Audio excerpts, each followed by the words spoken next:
जस्कम chairman सनान कुरैशी जीअं त जेको आहे बहिरिया हेॾी सारी ज़्यादतियूं करे रही आहे, 8 सालनि खां ॻोठ मसमार करे रही आहे। तव्हां पहिरियां बि एहतजाज कया आहिनि, अॼु बि हिननि ॻोठाणनि सां इज़हार हमदर्दी ऐं इज़हार यकजहती तौरु पहुता आहियो। छा था सम्झो इहो अमल छो थो थिए ऐं इन जी रोकथाम लाइ जस्कम कहिड़ो किरदारु अदा कंदी? सिंध हिन वक़्तु ॾुखे सूरत हाल मां गुज़री रही आहे। सिंधी माण्हुनि खे सभिनी खे मुतहद थियणो पवंदो। हीउ जेको ताज़ो वाक़ियो थियो आहे, असां त पहिरियां ई GSN क़ौमी माज़ इन शइ खे जेका आहे हाईलाइट कयो ऐं उते उनजे गेटनि जे अॻियां धरणा आयासीं।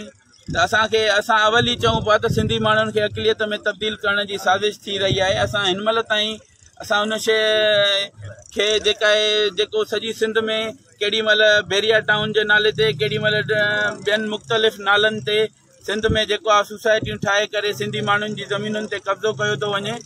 हीअ जेको हिते बैरिया टाउन में जेके हितां जा गबोल बिरादरी आहे, उन्हनि खे जेके उन्हनि जा पुराणा ॻोठ आहिनि जेके 100 सालनि खां हिते रहनि था, उन्हनि जे ज़मीनूं आहिनि, उन्हनि खे उन्हनि जा घर मंसमार करे उन्हनि जे जेका आहे ज़मीनुनि ते।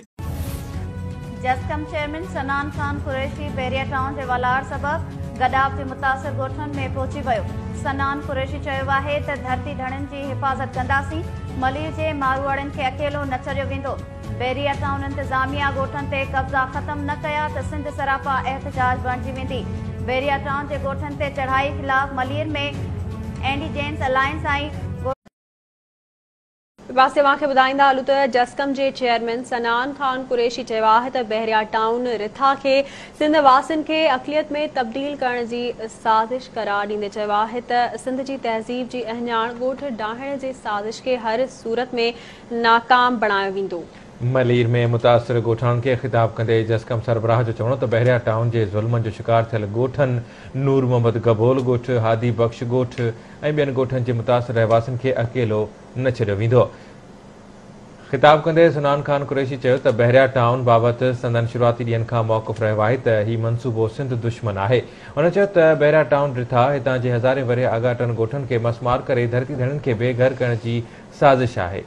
सिंध जा माण्हू अक़लियत में तब्दील करण जी साज़िश कई पई वञे। हुन चयो त सिंध सरकार खे घुर्जे त सुप्रीम कोर्ट जे ॾिनल फ़ैसिले ते अमल कराए ऐं बहिरिया टाउन इंतज़ामिया खे संदन ॾिनल हदुनि में रहे।